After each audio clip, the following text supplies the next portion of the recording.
Hi అండి. ఈరోజు డాబా స్టైల్ దమ్ ఆలు మటర్ కర్రీ ఈజీగా ఇంట్లో ఎలా ప్రిపేర్ చేసుకోవాలో చూద్దాం. ఈ కర్రీని ఒక్కసారి తింటే మళ్ళీ మళ్ళీ తినాలనిపించే అంత టేస్టీగా ఉంటుంది. దీనికోసం నేను 1/2 kg బేబీ పొటాటోస్ తీసుకున్నాను. వీటిని కుక్కర్లో వేసి మరీ మెత్తగా కాకుండా 60% వరకు ఉడికించుకొని పొట్టు తీసి పక్కన పెట్టుకోవాలి. నెక్స్ట్ గ్రేవీ కోసం జీడిపప్పు, ఎండుమిర్చి, గసాలని 1/2 అవర్ వరకు నానబెట్టుకోవాలి. ఇవి నానిన తర్వాత ఇలా ఫైన్ పేస్ట్ చేసుకోవాలి. దీనికోసం నేను 1/4 kg పచ్చిపాటని తీసుకున్నానండి.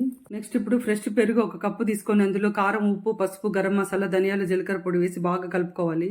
నెక్స్ట్ ఉడికించి పీల్ తీసిన పొటాటోస్ అన్నింటినీ ఆయిల్ లో డీప్ ఫ్రై చేసి పక్కన ఉంచుకోండి. నెక్స్ట్ ఇప్పుడు అదే ఆయిల్ లో మనకు కావాల్సిన మసాలా దినుసులు వేసుకుని వేగనిచ్చి అందులోనే 1 టీ స్పూన్ అల్లం వెల్లుల్లి పేస్ట్ కూడా వేసి పచ్చివాసన పోయే వరకు వేపుకోవాలి.